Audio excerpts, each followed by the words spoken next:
All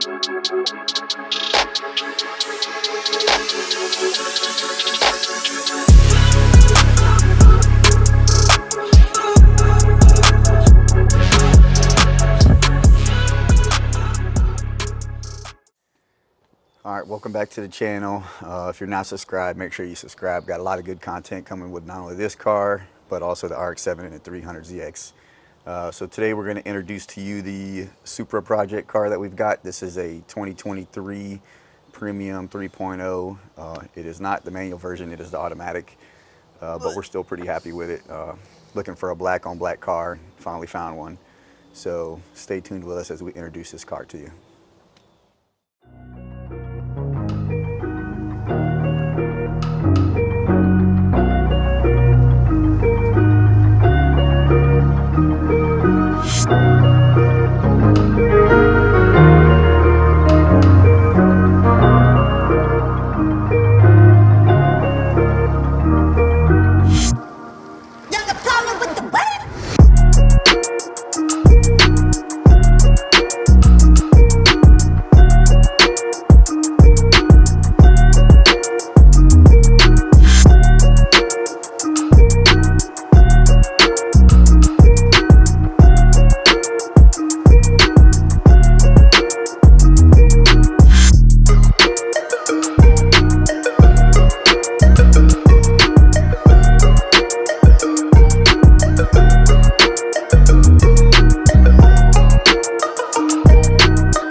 So why did we get an automatic?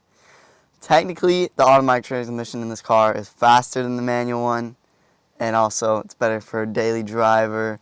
And these modern automatic transmissions are really fast shifting, and the paddle shifters can be fun too.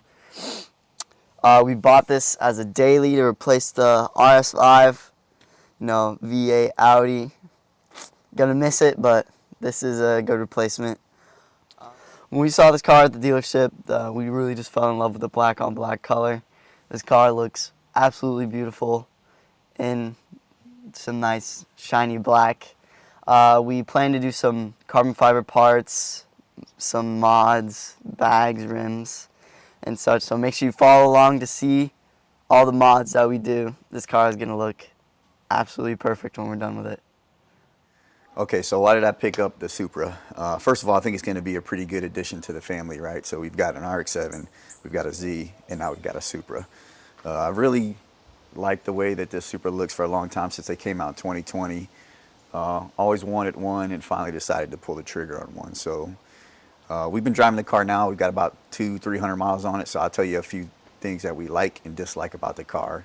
I'm sure as we drive it more, we'll start to find a couple things, and then I'll try to provide an update video. So the three things that I really like about the car, number one, it's a beautiful car. It looks great. I think it's got some timeless looks. It'll look a little bit better when we drop it an inch or two, but it's a really good looking car, striking good looks. The second thing that I really like about this car is the aftermarket support. There's just so many things out there that you could do to this car, so many parts out there, and the prices are pretty reasonable. With the Audi RS5, I wanted to do some modifications to it, but everything was really expensive and really difficult to do.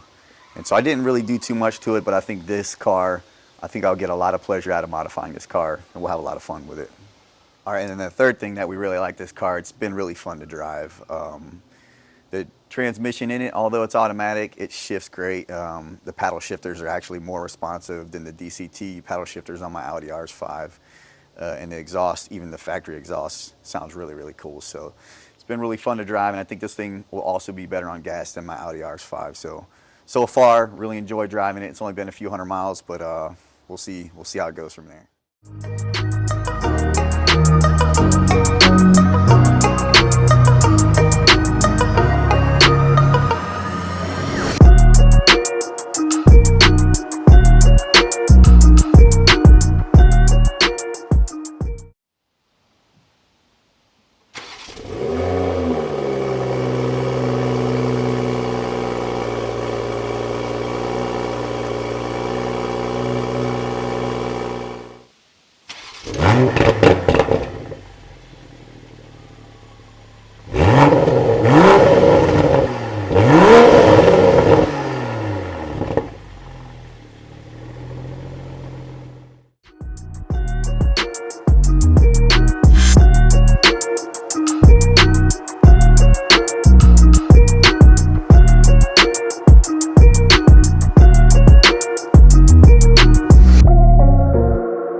the first negative of owning this car so far, I think, is just the dealership experience, right? And that's probably unique to buying a brand new car. I typically don't like to buy brand new cars because it is such a painful experience, but I really wanted to get one black on black, and I wanted to get the 2023. So, just having to deal with the dealerships and the salespeople and the MSRP markups and yada yada yada. And just for the record, we did have to pay a slight markup on this one. I think we paid like $1,200 over MSRP. So that was kind of painful. The second thing I would say is that it seems to me like Toyota and BMW, when they made this user interface and the way that you interact with the stereo system and Apple CarPlay and all that good stuff, it's just not very user friendly. And that's something that I've seen on a lot of reviews of the Toyota Supra, right? So there's a scroll button here, but it doesn't control volume. It controls a menu within the heads-up display, which is kind of weird. And then the volume going up and down are actually these up and down. And the only way to skip is to skip here or using this scroll button, which to me doesn't make much sense. And then the sport and the automatic start have to be turned on or off every single time you start the car, to me, which is pretty annoying. So a few other things, I think, coming from the Audi RS5, the Audi just has a much friendlier user interface, and everything works just a little bit better. But I know there's the Beamer code out there, and so we'll play with that a little bit and see if we can't fix some of these things on our own, and then everything else we'll just have to learn to live with.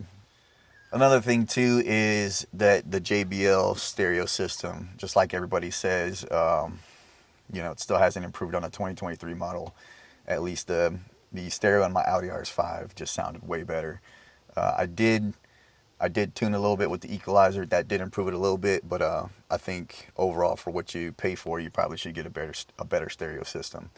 And then lastly is just the interior in general, right?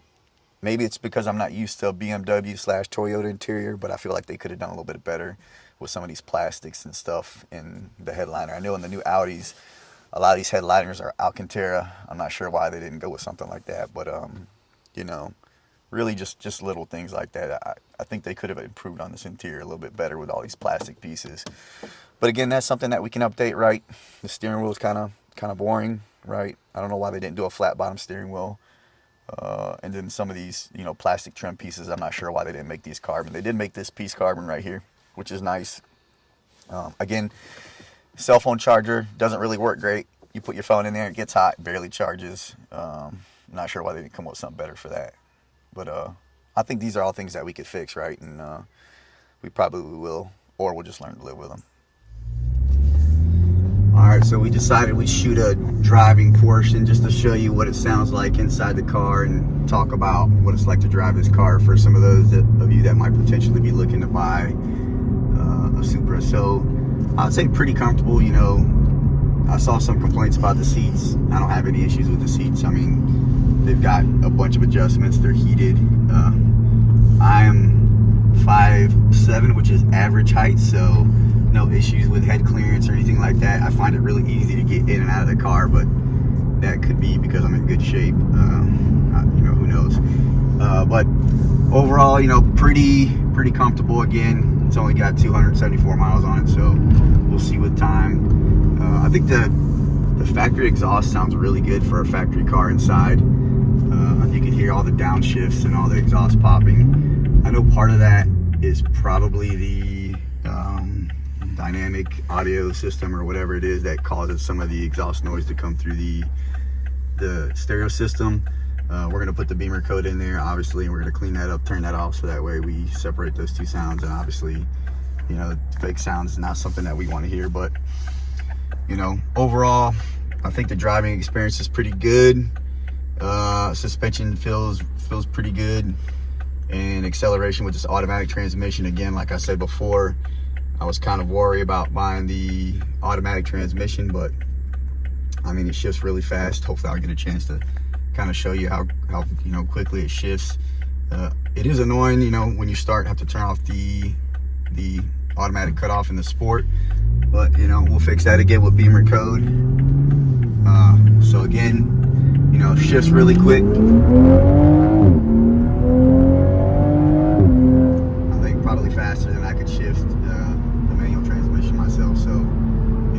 happy with that. And again, the exhaust noises are really nice. So I can imagine it's going to sound a lot better with the aftermarket exhaust that we'll put on. Probably be a little bit louder.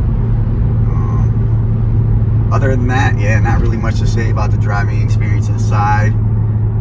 Pretty good. I really like the heads-up display. I specifically looked for a car with heads-up display. Never had that before. I think it's really neat to have that. And then the, you know, obviously it has Apple CarPlay, which is kind of standard in most newer cars, which is awesome to have. What do you think, John? Anything else we should mention about the interior of this car and how it drives? In general, it's just a really fun car to drive and just be in. I'm not even driving, and I can really feel the power, and it's just a nice car to be in. That's it. Yeah, awesome driving experience.